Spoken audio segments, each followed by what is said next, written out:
All right, let's get into it. Please help me welcome Dr. Cheryl Wood. Thank you. I'm excited to be here. It's Thank you. nice and early where I am, 10:02 a.m. So on a Yeah, Saturday morning. Thank you for yeah, having me. yeah. Thank you. Thank you for being here. All right, let's start from your book. I read this book. It's really interesting.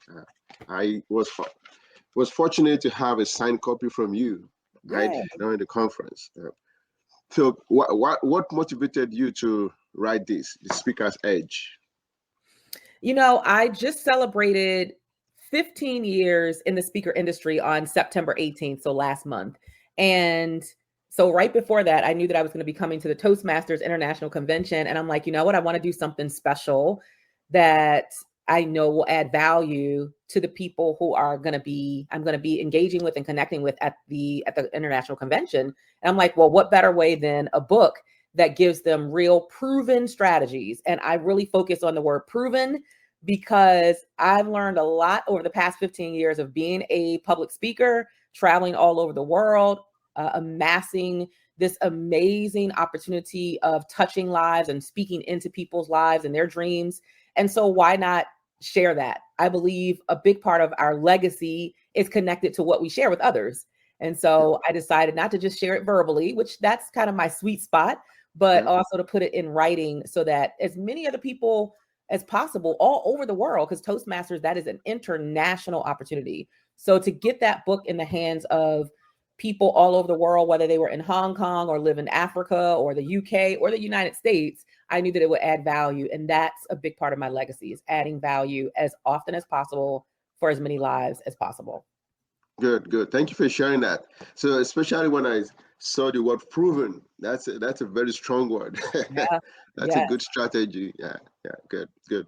All right, so let's get into how you started your own public speaking journey. When did you know that you really like public speaking, and how did you start? Great question. So, again, I'd have to take you back 15 years ago. I was working in a corporate setting, corporate environment. I was working as a legal secretary for law firms and for certain companies where I would work for their in house counsel, their general counsel, or their law department. And I had done that for about 13 or 14 years. So I knew how to do it. I was good at it. And if I can be very honest, I felt like that was probably going to be the height of what I was going to do in my life because of my background. My background was that I grew up in poverty and in an underserved, underprivileged environment. I did not have a college degree. And so it was like the world was telling me I wasn't good enough to excel beyond that space of sitting in a 10 by 10 cubicle as a legal secretary. And it's sometimes when the world keeps telling you that, you start to believe it if you let it really sink in and you don't disrupt what they're telling you. So for a long time, I believed it and I stayed kind of stuck and comfortable where I was. But there was something inside of me that was craving for more. And I believe when you have a calling and what I believe is a divine assignment on your life based on something that you have that's a gift or a talent, I believe it will not leave you alone. It will keep tapping you on the shoulder until you kind of wake up and pay attention. So in 2009, again, still working a corporate job full time, I decided to start a business. Now, I didn't know what business to start. I just knew I had a desire for some type of freedom, financial freedom. I wanted creative freedom. I wanted time freedom because I was a mom of three. And I didn't want to feel like somebody else was raising my kids because I was gone 12 hours a day on a job that I didn't love, but the job did pay the bills, and that's important. So I just decided to start a business. I didn't know what to do. I just decided, okay, I'm going to start a t-shirt business. It's going to be called Moms Are the Best because I was just so in love with being a mother. And I was like, all Hmm. right, let's just see where this goes. I did that for a full year. And almost a year later, I got an invitation from a local university up in Baltimore, which is my hometown, Morgan State University. They were hosting a women's conference. And somehow someone had seen my t-shirts, come past my table at a vendor event or something, and asked if I would come in and speak at their conference to teach other moms in the Baltimore community how to start their own businesses. And I just thought, why would you invite me to come and speak? I'm not a speaker. I have no experience. I have no expertise. I don't have a degree. There's no letters behind my name. Like all this head trash was in my own mind. But then I had to acknowledge that if an opportunity knocks, there's a reason that it's knocking, and you have an option. You can say yes or you can say no. But if you say no, it then becomes somebody else's opportunity for a yes, and you miss out on what it could potentially be. So nonetheless, I said yes. I went to the speaking engagement at Morgan State University for their women's conference. It was September 18th, 2010. I can remember it like it was yesterday. I was so nervous. I felt so unqualified. I was like, why did I say yes? I should have said no. But I knew I had to follow through with my commitment. And that was the beginning of my speaker journey, because when I got there that day, as nervous as I was, my palms were sweaty and my heart was pounding. I still, when I got on that stage, there was something ignited inside of me that I had never felt before. I'd never experienced that level of excitement, enthusiasm, energy, passion. And then when I looked out into the audience and I could see the women taking these notes, and I'm like, wait a minute, they're taking notes from what I'm teaching? And then I could see some of them with tears in their eyes and trickling down their face as I was sharing my story about why I was there, which was to try to find a way to create freedom for myself. I realized the power of words and the impact it can have on the lives of those who are listening. And that for me was the beginning. That was the aha, or the light bulb, to say, there's something more to this. And you owe it to yourself to be curious enough to explore where this can take you. Wow. The impacts that it can make. That's when you started, wow, this is really what you want to do. Yeah. Yes. That's really powerful. So now, just quickly thinking about where you are now, making impact, how we connected, and we are having this conversation now. If you quickly can look back to when you started, what is one thing that you wish you knew about public speaking that could have changed the game for you that you know now? That's a great question. I think I wish I had known that it didn't have to be perfect for it to make impact. I think so many speakers feel like every word has to be perfect. Every line has to be delivered exactly the way you practiced it. And really, that's not true. From all the many stages that I've graced in the past 15 years, from NASA to the United Nations to Prudential and Capital One and Verizon and XM Bank, and the list goes on, my speeches do not make the most impact because they're perfect. Sometimes I forget my train of thought, especially at this seasoned age now. Sometimes I forget my train of thought, or sometimes I fumble a word because I'm human. And that's not what people are looking for. They're not looking for a perfect voice on stage. They're looking for a relatable voice where they feel seen and they feel heard. And they ultimately feel like they can see themselves in you, because you are vulnerable and transparent in sharing not just your highs and your triumphs, but also your wounds and your struggles that you've gone through to get to where you are. Wow, interesting. It's not about the perfection. It's about being present. That's part of what you shared in your book. Yes. That we're still going to get into. Absolutely. Thank you for joining us, our guest. Please let us know where you're joining us from and say hello to our guest. And also, if you have any question for our guest, please put it in the chat, and we can also read that during the session. One of the things that I really like from your style of public speaking and your technique is the talk method and the build the case method. The talk method. So you talked about how you use the TALK method and the build the case method. What is that about? So I believe that all of us have the ability to talk ourselves into greatness, to talk ourselves into the things that we feel like we're not qualified for or we're not good enough for. And many times we'll talk ourselves out of things. We'll talk ourselves out of taking a risk. We'll talk ourselves out of getting on the stage. Even for me, for Toastmasters, sometimes people will talk themselves out of entering the speech competitions because they feel like they're not good enough. But I really want to shift that philosophy of thinking that you're not good enough and talking yourself out of it, and instead realizing that you are enough just as you are and talking yourself into it. And so that framework is just about, number one, telling yourself the truth that you can do it. You have what it takes, even if you've never done it before. And then really affirming that through how you speak to yourself, the words that you pour into yourself, the same way I pour words into others in a positive way that ignites something inside of them. I have to be able to do that for myself. I have to be able to, I usually have a clapper, and I'm sure I have one somewhere around my desk here, a clapper. And I always am clapping for myself and cheering for myself, because sometimes I might be the only voice in that space that's there to cheer for me. So I have to be my own biggest cheerleader and affirm that, yes, you can do this. Of course, it's supposed to be scary because you've never done it before. Of course, it's going to be unfamiliar and uncomfortable, but that's the only way you stretch. That's the only way you grow and expand, is when you're doing something new and uncomfortable. If I do the same thing that I've always done and I know how to do, you know how people say that expression, oh, I could do this. I do this so well. I could do it with my eyes closed. Or I could do it with my hands behind my back. Okay, all that means is you're comfortable and you're not growing anymore. Now it's time for you to pursue something that stretches you and makes you feel a little uneasy and uncomfortable. So we have to reaffirm that, yes, I can do uncomfortable things that are unfamiliar, that scare me, but I can still come out as a winner on the other side of that. And then we have to make sure that we are leveraging the evidence that we have.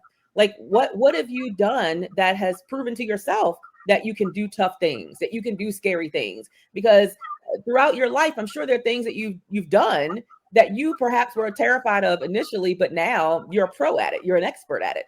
So the same way you do feel that way about that, it's the same with getting on stage. You have the ability to leverage the evidence of the things you've done, the hard things, the scary things, the unfamiliar things that you've done in other parts of your life, and apply that same mentality to speaking on stage. And then, of course, I mean, really knowing your worth and getting to a space where you consistently acknowledge, I am enough, and that you really peel back the layers of why you don't feel like you're enough. Where did that language come from? Where did the belief come from? And how do you disrupt the belief so that you can plug into a new belief system?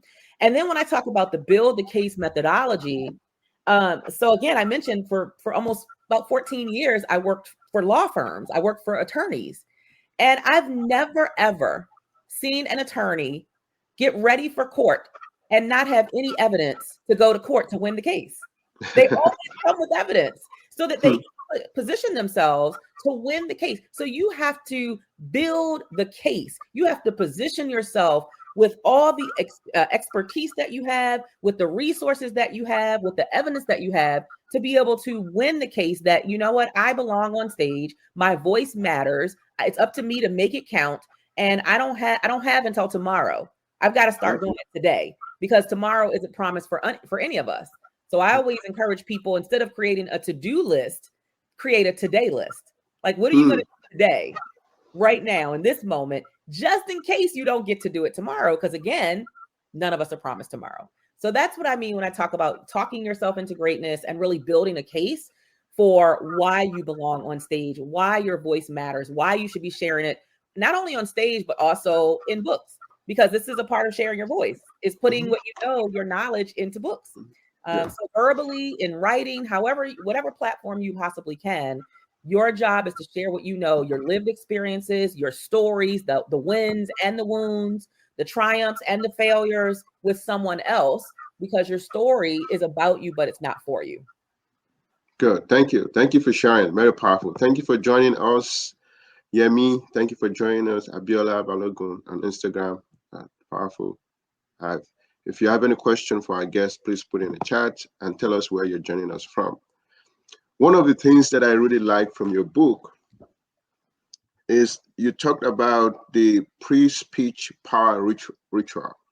Pre-speech power ritual. So when you speak, is there anyone that you go to easily, the one that you really like to use for yourself? You know, my family, they kind of giggle at me. They laugh at me a little bit, because I am big on talking to myself when we talk about talking to yourself. But I do it in a way where I am reinforcing for myself, you got this. Because it doesn't matter how many big stages I've been on, where I've spoken at in the world. I mean, I've spoken in South Africa and India and Europe and all these parts of the world. I just came back from Barcelona, Spain, for a big speaking engagement. Last year, I was in Athens, Greece. But every time I'm about to take the stage, there's a level of nerves that get to going, right? And people are surprised by that, because they're like, well, you're such a good speaker and you're a pro. That doesn't mean anything.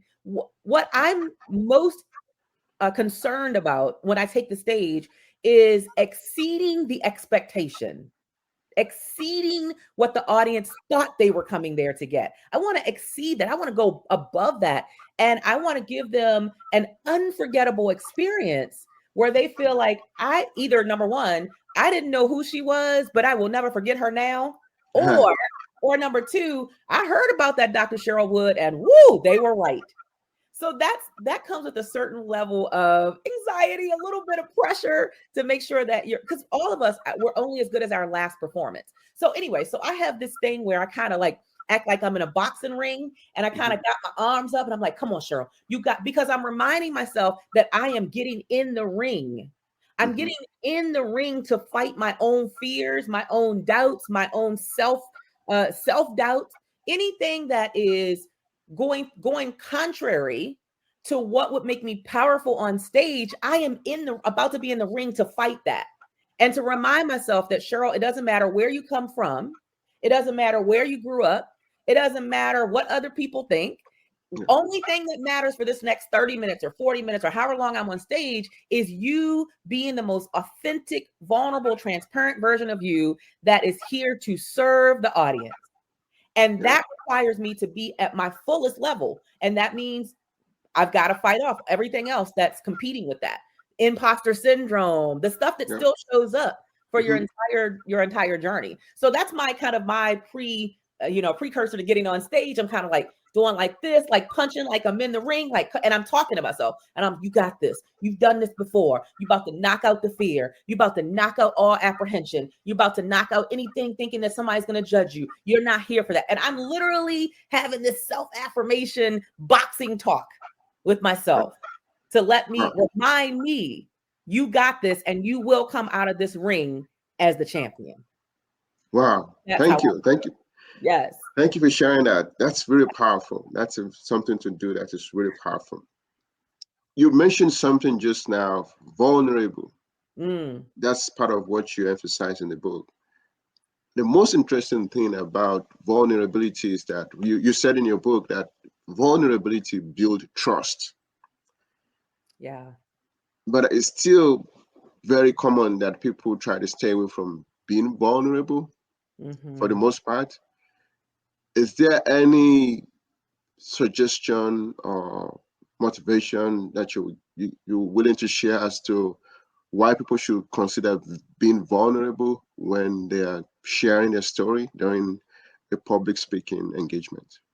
Yeah. Again, from my perspective, if you don't want to be vulnerable, you have to ask yourself, am I really in this for the people? Or am I in this just to say I was the keynote speaker on stage and it strokes your own ego?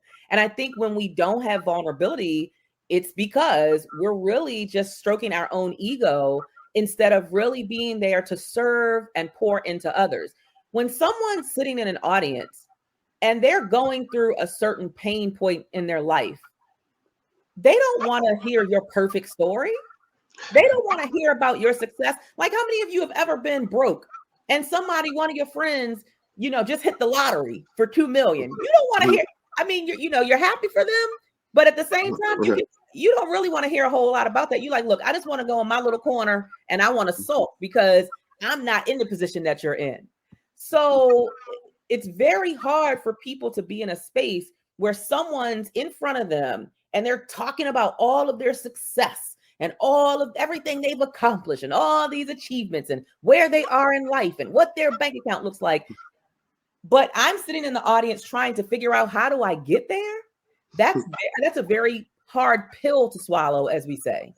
So the thing that makes it more relatable is the vulnerability. So I can get on a platform, I can get on a stage and I can say, today I'm a 2-time TEDx speaker. I'm a 7-figure business earner. I've written 28 books. I've spoken for NASA, the United Nations, this place and that place. I've been to 15 countries and hosted events. I can say all of that. But if I don't give the follow-up to that, which the follow-up is ... but it didn't start there.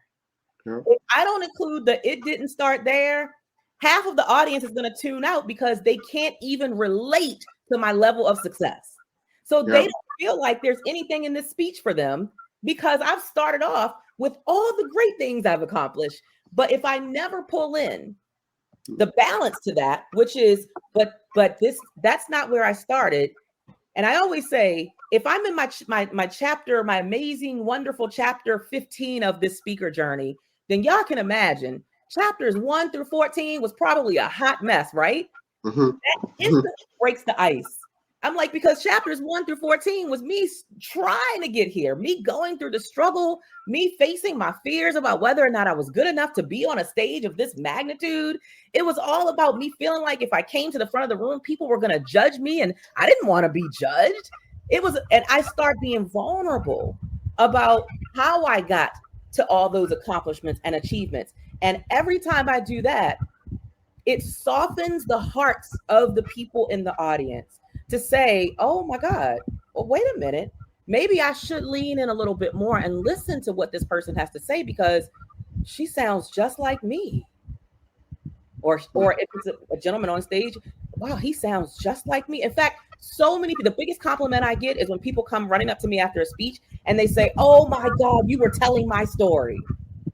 That means they were able to see themselves in me through my struggles, which means I now open up a door for them to see themselves in me as a part of my accomplishments. Because if I can push through being a brown girl who grew up in poverty and end up here, if I can push through having fear and imposter syndrome and end up here, if I can go through not having a college degree, but end up here, if I can, you can. And at the end of the day, that is our job as speakers, is to make the audience feel more hopeful about something they can have that they don't currently have. So that's how deep vulnerability goes. It's allowing the room to see themselves in you so that they can also believe that what has been possible for you is also possible for them. Wow.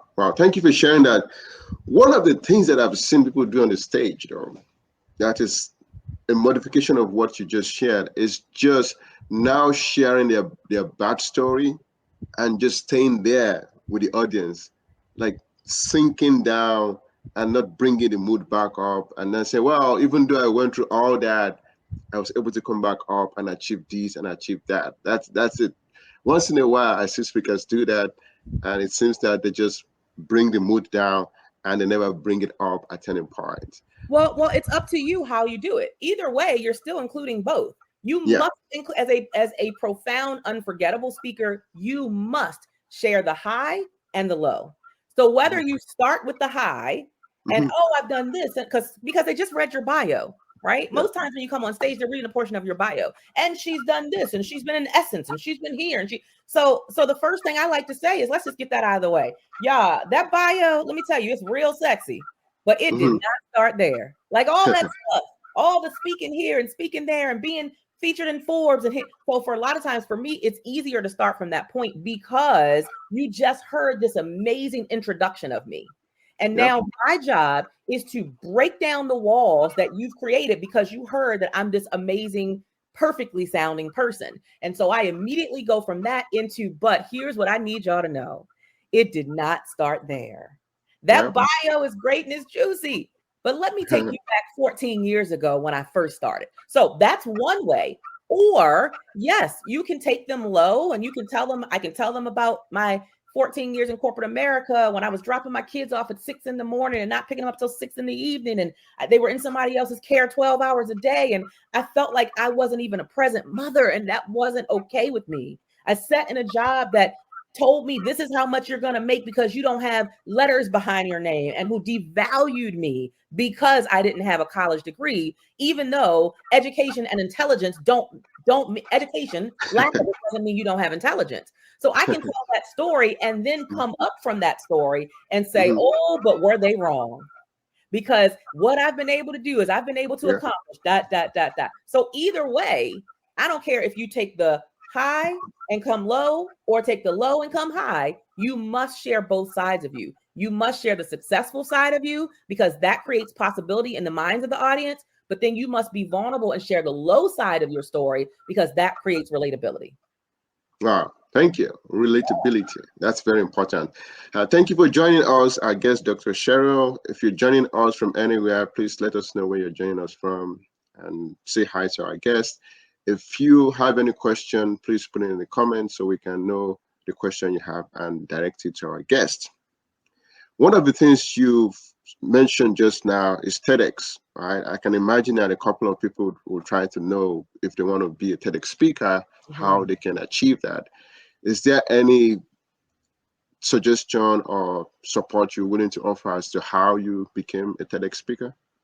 Yeah, so it's so interesting. Different platforms have different processes and different, I'll say, ideologies in terms of how a speech is delivered. So even with Toastmasters, when I made it to their top 28 semifinalists last year, their way of speaking and presenting is very different than how I generally speak on stage, right? There's some differences there. They have their own kind of blueprint.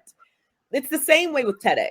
So TEDx isn't as much about storytelling. I mean, they like storytelling, but they're more about big ideas. What is the big idea you have to share with the world that would be applicable to any person who turned on that TEDx speech and watched it? So they're very intentional about what's the through line for your speech. Here's the one idea I want the world to take away from this. So when my first TEDx speech, it was all about an angry Black woman, which is a saying that we hear oftentimes. Yep. And I said my thought process was, or my idea was, being an angry Black woman is a bold thing, not a bad thing. And I broke down what being an angry Black woman really looks like to the world and how the world sees it versus what it oftentimes really means for a woman that looks like me. Oftentimes when I get angry, I'm the most productive. My anger doesn't necessarily lead to chaos.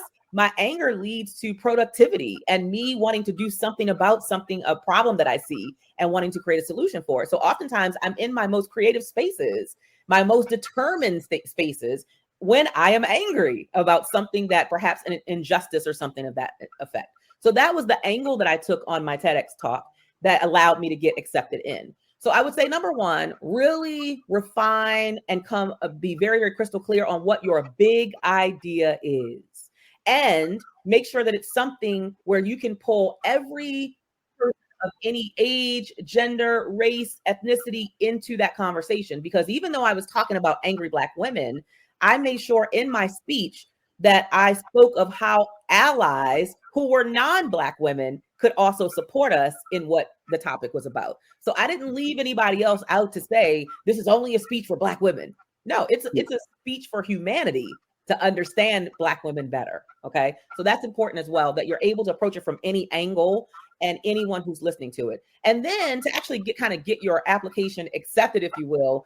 I'm not a pro at it, but I don't teach that. But what I would say is what worked for me was making sure you get connected with people who are curating TEDx's in your own backyard. So in your own zip code, your own city, your own state, or maybe an hour or two outside of where you live, that's the best place to get connected, because now, number one, you can go to those events that they curate.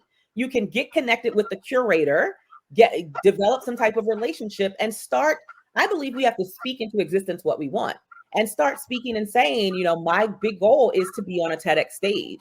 I would love to have a conversation about what that would require. What would that take? What are you looking for? And then get online and do your research. Look at the TEDx talks. Watch how people deliver. What are the ones that are your favorite, and why were those speeches your favorite? What are the commonalities that you see in your 5 favorite TEDx talks? What did they do that made the talk stand out for you as like this spark of transformation? And then you want to start slowly but surely incorporating those things into your own speech. And I say into your own speech because you should have the speech before you get the stage. You should not be waiting for someone to say, oh, we want you to speak at our TEDx event for you to create a speech. No, you should already have that. Now, maybe you'll make some tweaks to the speech based on recommendations, because again, TEDx is very big on vetting and making sure that the information that you share is accurate. It cannot be something that's non-factual. It cannot be an opinion. It has to be real fact. So tweaks might have to be made before you give the presentation, but you can already have I already had a speech ready. Yeah. I didn't wait until somebody offered me the TEDx stage to try to get ready. So I always say, just, be ready so you don't have to get ready. So to wrap all that up is, number one, go and watch TEDx talks and find your 5 favorites and find out what's the commonalities amongst your favorites. Why did it magnetize you? What was it that was so magnetic about the speeches in commonality? Number 2, start going to TEDx events that are being curated in your own zip code, your own local city and state, and go to those events. Not even before you get booked for it, go and start making connections and get to know the curator and make sure that they know that you have a desire, because a closed mouth doesn't get fed. So it's important that you make it aware, make it known that you want to be on that TEDx stage, and start nurturing and developing that connection. And then practice a speech before you actually are hired to do the speech, and make sure it has one big idea. That is what will get you 10 steps closer to delivering a TEDx talk. Wow, thank you. That's very powerful. That's what people pay a lot of money to hear. I hope people are taking notes. This is practical tips from our guest. Thank you for joining Fusai Oshoyombo on Instagram. Tell us where you're joining from, and if you have any question for our guest, please put it in the chat. And if you're also here, please let us know where you're joining us from. I think that's very powerful. I'm going to go back and listen to that myself very well. It's because it's very powerful. Thank you for sharing that. Yes. One of the things that I observe when I hear people speak, often I see people run out of breath when they are speaking. And I wonder, I can imagine that could be for different reasons. All right. But then if you want to advise somebody to not do that, or to prevent that happening to them, what are the things you would suggest for them to do so that they don't start breathing? Sometimes I feel somebody who's going to like fall off the stage when they're speaking because the way they're breathing and things like that. Any suggestion on how to prevent that? I would probably say it's their pacing of their speech. So I feel like a lot of speakers they learn how to be loud and energized and all this, but you can't stay at that level for 45 minutes. Most speakers, you're going to run out of steam, you're going to run out of breath, and more importantly, you're going to exhaust your audience. No one can stay at a level 10 for an entire 30 minutes, 45, 60-minute speech. It's exhausting. So you've got to learn the art of pacing and learn how to take a pause. There should be some things, just like now. I can talk, I'm very energized. I love what I do. I'm passionate about what I do. Overall, my predominant style is, I call myself the energizer. So I actually have a speaker impact archetype assessment, and I'll share that because people can go and do it for free, and it'll let you identify what's your predominant speaker style. For me, I am the energizer. That's what I'm called. However, even as an energizer, I understand that I will deplete my audience of all of their energy if I'm only at a 10 my entire speech. So there have to be times during the speech where I soften my tone, I slow my pace, I lower my volume, and I shift from energized maybe to something a little more serious, because I really want you to understand how powerful your voice is. So now I might, again, you can tell everything is shifted. I'm not wailing and flailing. My volume isn't high. I am serious, because I want you to know that if I can, you can. And then I can lean into the audience. It's so important that you don't diminish the power of your voice. Don't diminish it because you're comparing it to someone else. Don't diminish it because of where you came from and where you grew up. Don't diminish it because of what you don't have. Somebody somewhere in the world is waiting on the very thing you've been sitting on. Just take that in for a moment. In fact, I want you to take a deep breath. I want you to breathe in through your nose and exhale through your mouth. Are we ready? Let's do that together. Yeah. It feels good to be reminded that your voice matters, doesn't it? I want you to look to your neighbor and just say, neighbor, we need your voice. Neighbor. That's just an example of how I would slow things down. I'm pacing, my pacing is slower. I'm giving myself a pause from the energized passion up it, right? Every audience needs an experience. I love theater. I don't know how many of you go to theater or been to theater or enjoy it or don't enjoy it. I love going to see plays, especially in New York on Broadway. And I don't go to a play or theater and only watch a 2-hour play that's only sad. You can't get me to a play that's sad for 2 hours. I don't go to theater and watch a play that's only happy and excited for 2 hours. I don't go to a play that's only funny for 2 hours. No, there literally are ebbs and flows. There are parts in the play that are sad, that are heart pulling at your heartstrings. Then there are other parts that are comedic. Then there are other parts that are serious and maybe put you into deep thought. Then there are other parts that are happy and jovial and joyous. And so just like theater and a play, you also, as a speaker, you are delivering a performance. And you want to make sure that it's unforgettable in the minds and the hearts of those who are listening by giving them a variety of emotions, a variety of pacing, a variety of volume and tone. All of that adds to it being an experience, not just another speech. Wow, thank you. Thank you for sharing that. One of the things that I first learned when I joined Toastmasters is the crutch words, right? And people that are not speaking within the Toastmasters system will try to always speak and use and trying to see if that's gonna people perceive them as if they're flowing very well, because they think that if they keep speaking, that means that they are fluent, right? Right. But then, like as you just explained, that's not true. That's not true. Right. Thank you for sharing that. Absolutely. We have one of our participants here joining us, Nyawira. That's from Nairobi, Kenya. Thank you for joining us from Nairobi, Kenya. Yes, Kenya in the house. I love it. Thank you. If you're here, please put your name in the chat and tell us where you're joining us from so we can acknowledge you and also receive some questions from you for our guest. The time is running very fast. One of the things I still really like from your book is the fact that you said it's very important as a speaker to share the spotlight during the speech. And I can almost imagine that that's something that people will really like. Yeah, you're in the front speaking. It seems that you're the most important person in the world, but then once in a while, you can also make the audience feel important. So what are the strategies you've been able to use to achieve this, to give the audience the spotlight also? Mm-hmm. I think giving the audience the spotlight, it's important for me to help them become aware and acknowledge how far they've already come.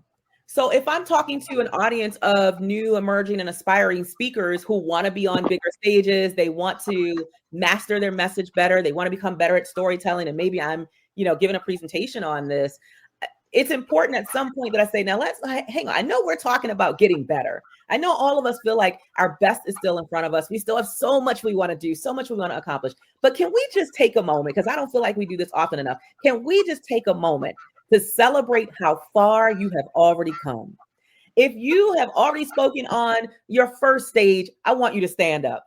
Come on, y'all. Give a round of applause for the people you've already done that first stage. If you are speaking regularly on your own podcast and you had the boldness and the courage to launch that podcast, that's still a stage. I want you to stand up. All of my podcasters, stand up. Fantastic. If you have done a video and you spoke into the lives of the people who are watching in your community by putting a video up on your YouTube channel, or maybe you did a Facebook Live, or maybe you did a StreamYard, I want you to stand up.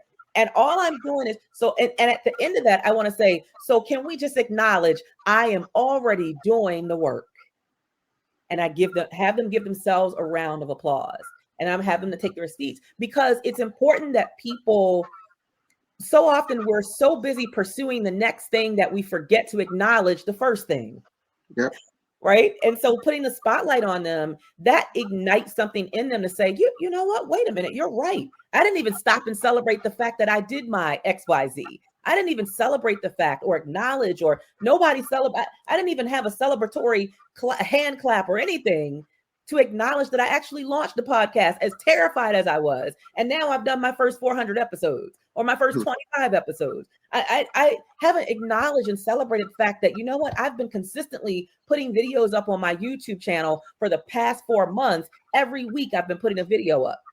And the acknowledgement is such an important part of progress. Because if you don't feel like you're progressing, you will stop. I'm a testament of that as it relates to health and wellness. I'll get started. I don't know how many of you have ever been on a diet. I hate the word diet, but a wellness journey. I've been on my wellness journey. You know, I'll release some weight.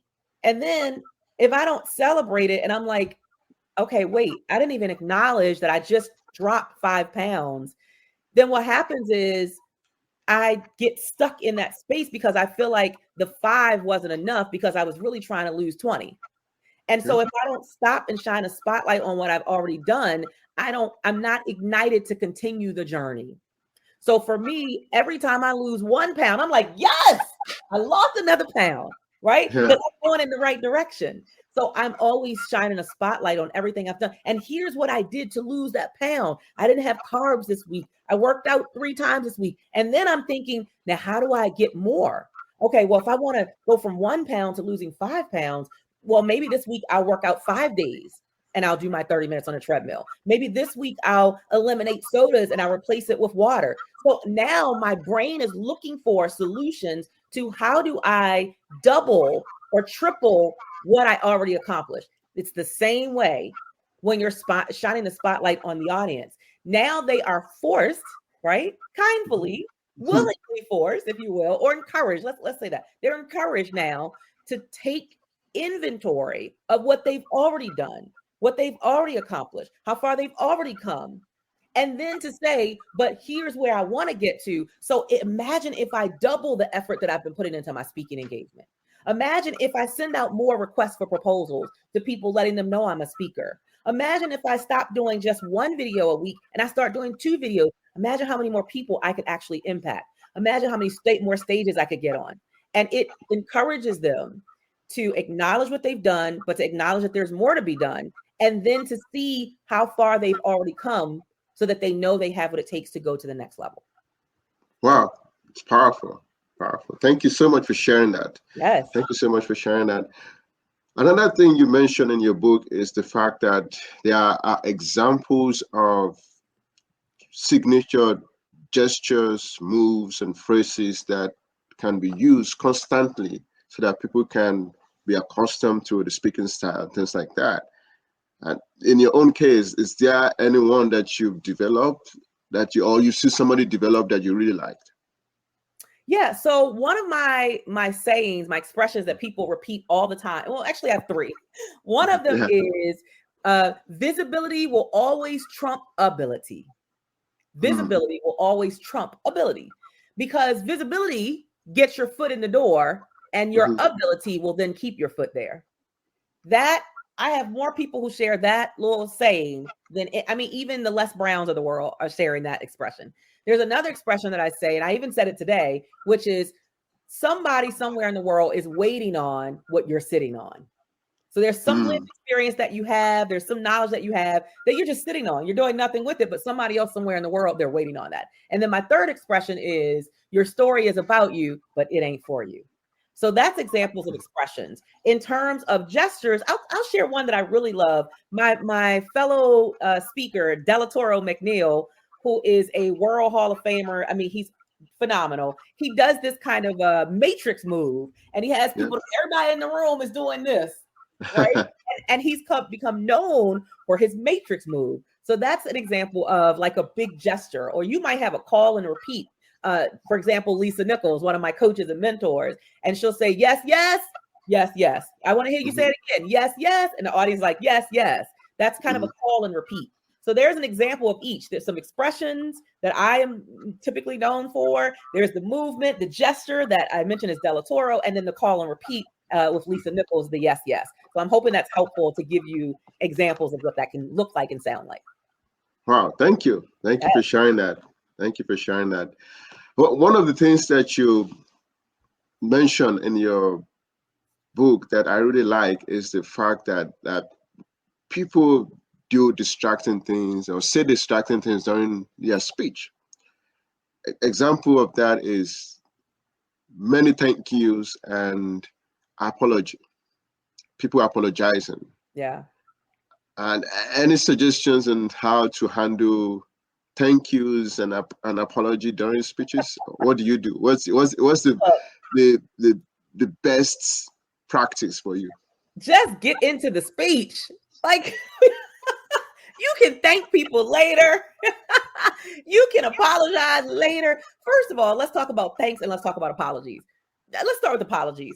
You don't want to apologize for whatever's happening. So sometimes you might hear a speaker say, "Oh, I just want to say, I want to apologize in advance because I'm really not feeling good today, but I decided to push through anyway and come here." Nobody cares. And I'm not saying that in a mean way, but they expect that you are a professional who has gotten a check and you were hired to be here. So, okay, at the end of the day, humanity wise, yes, I'm sorry that you don't feel well, but I don't want that to be the first words out of your mouth when you get on a stage because it makes me feel some kind of way. So now I'm more tuned into, are you going to be able to make it through this speech? And oh, is she feeling well or he not, or is he feeling well versus your message? Don't distract the audience in that way because now you put all eyes on you, the person, instead of the message that you're delivering. That's number one. And then number two, I would say, as far as thanks, as soon as you get on the stage, they call your name out. Our next speaker, Dr. Cheryl Wood, y'all give it up. I come to the mic. Oh, thank you so much. I'm so excited to be here. First of all, stop saying that. That's not every speaker says that. I'm so excited to be here. No, I hope you are.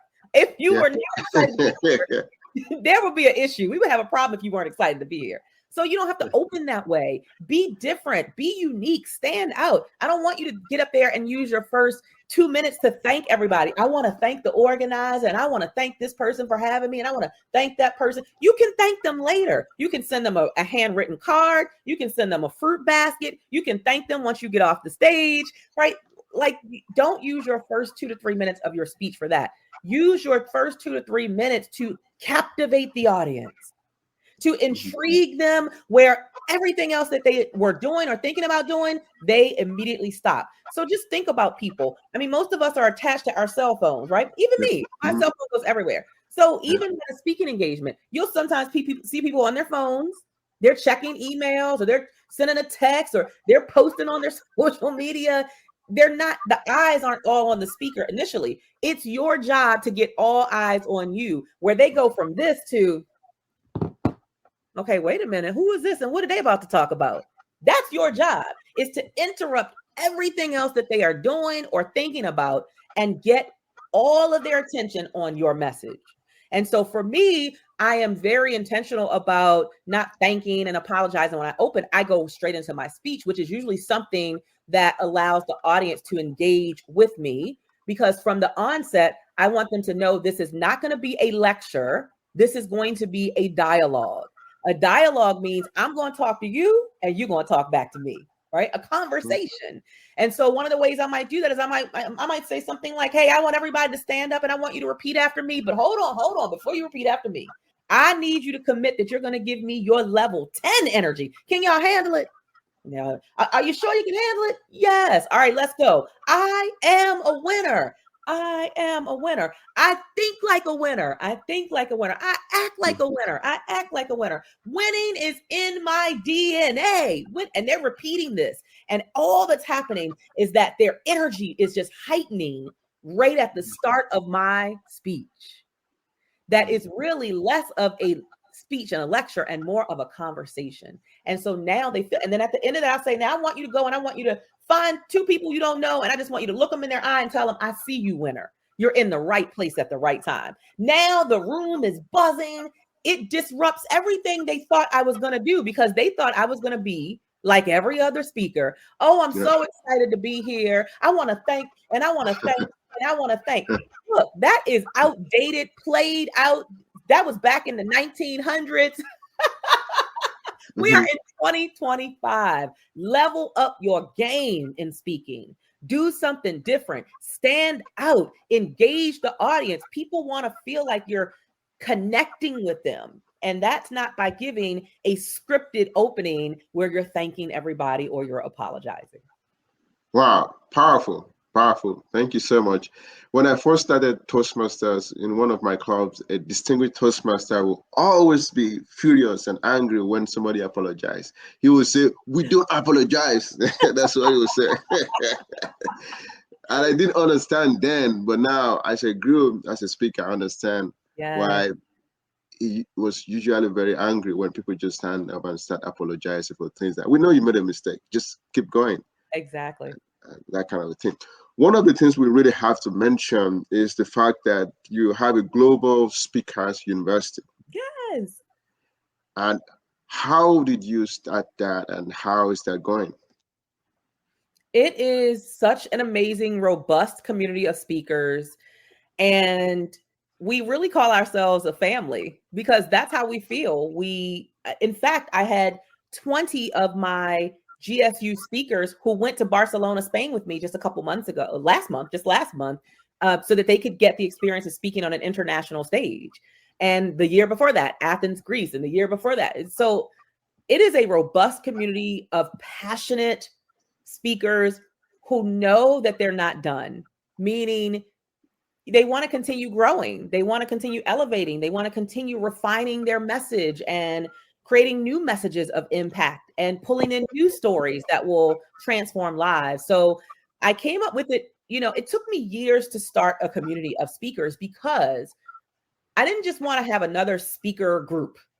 I first of all, I wanted to make sure I was equipped and qualified, if you will, to lead other speakers.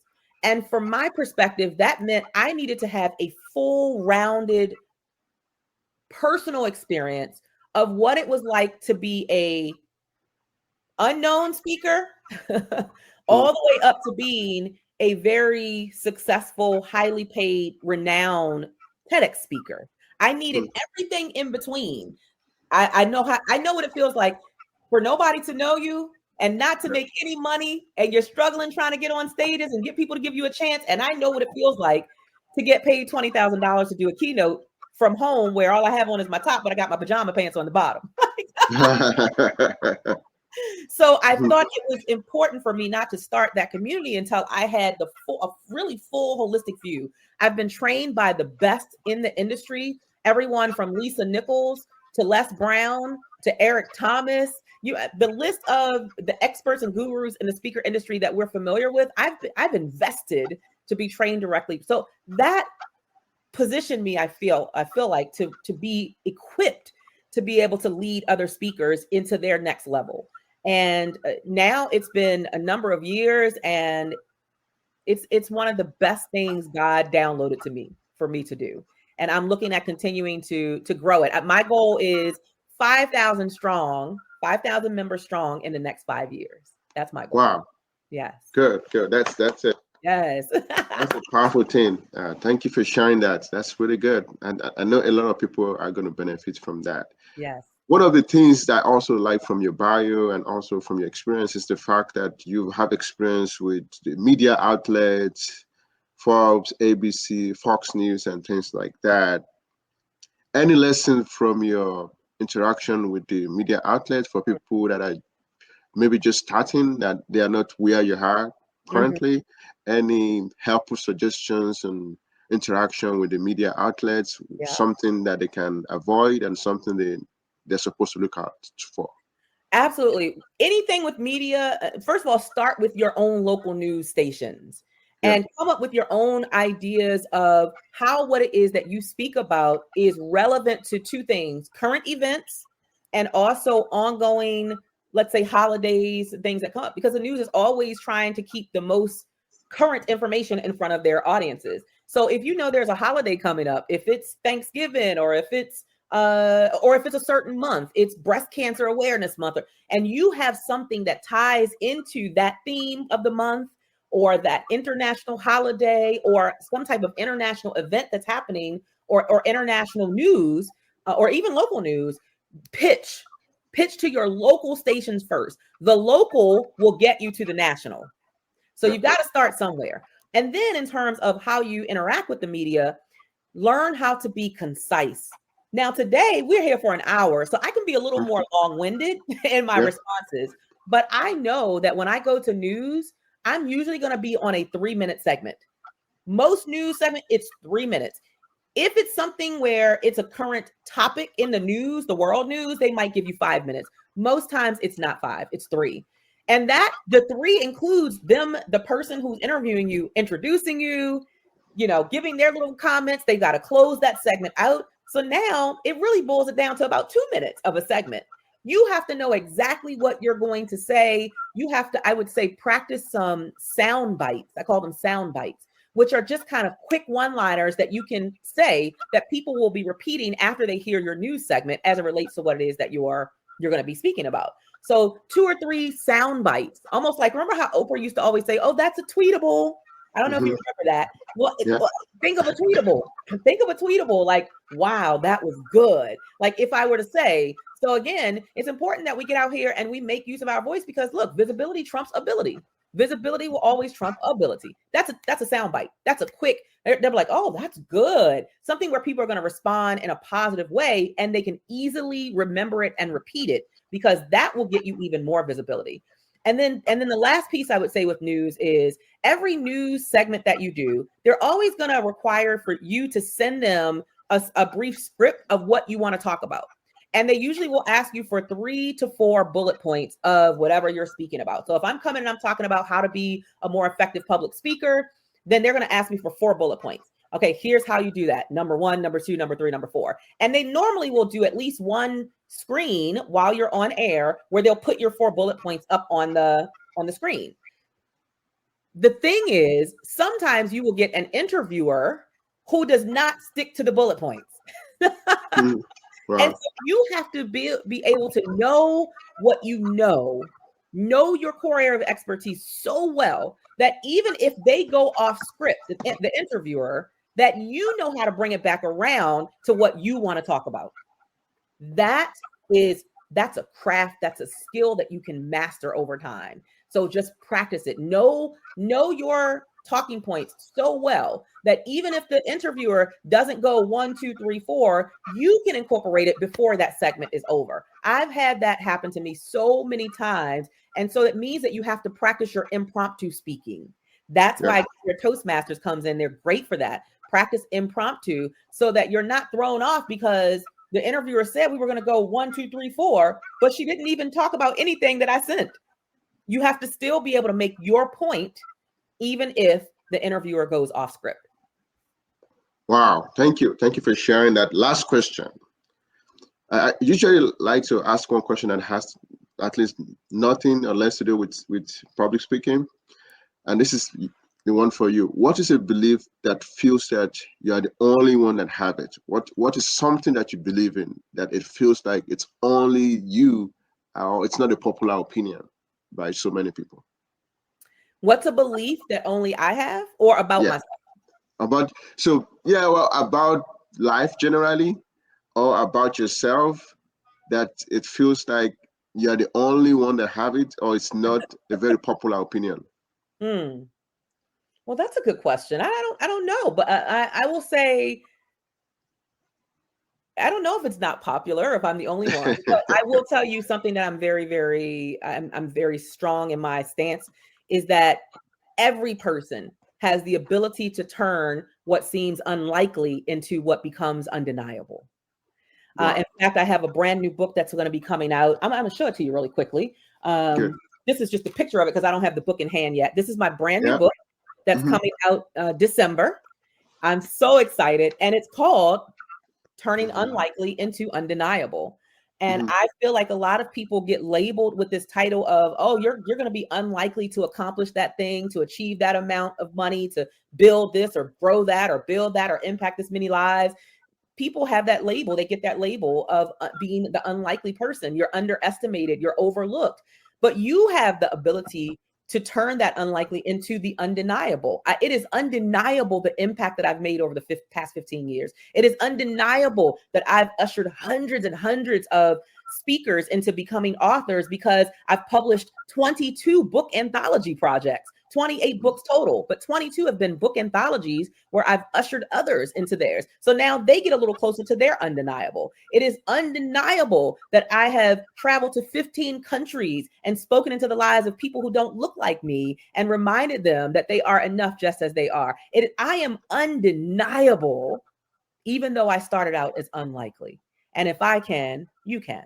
That's my belief. Wow. Wow.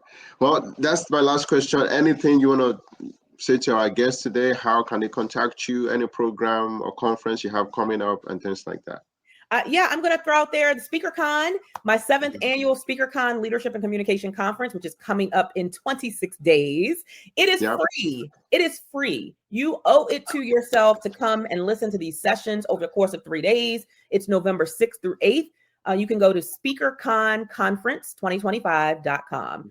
speakerconconference2025.com. And all you have to do is register for your free ticket, and you'll have access to all the sessions across 3 days. We'll talk about everything from leadership, branding and marketing of your brand, sales, networking, but we'll also talk about all things public speaking, message mastery. We'll talk about storytelling, and we'll talk about how to connect authentically with audiences and strengthen your stage presence, and how do you become unforgettable. And we'll talk a lot about AI and how to, in fact, our theme this year is lead with heart, leverage with automation. So we want you as speakers, leaders, authors, coaches to continue to be the authentic you, but also to work smarter, not harder, by tapping into the technology that is available to us. We want to make sure we stay at the forefront of that because it's not going anywhere. AI is not going anywhere. And you don't want to be the dinosaur in the room who's the only one not using it because it scared you. It has nothing to do with scaring you or you not knowing how to do it. It's your willingness to learn how to incorporate it as a part of your growth and how you get to touch more lives across the world. So I hope to see you there at SpeakerCon. Again, speakerconconference2025.com. Good. Thank you. Thank you. Thank you for being here, Dr. Cheryl Wood. This has been a very enlightening session. I've learned a lot. I'm going to go back and listen to this session. If you are here, please help us thank our guests for being here. And if you still have questions later, put in the chat. We can always get your question across to Dr. Cheryl. Thank you for being here, Dr. Cheryl. I really appreciate your time, your knowledge, and your experience on this platform. Thank you. Thank you so much for having me.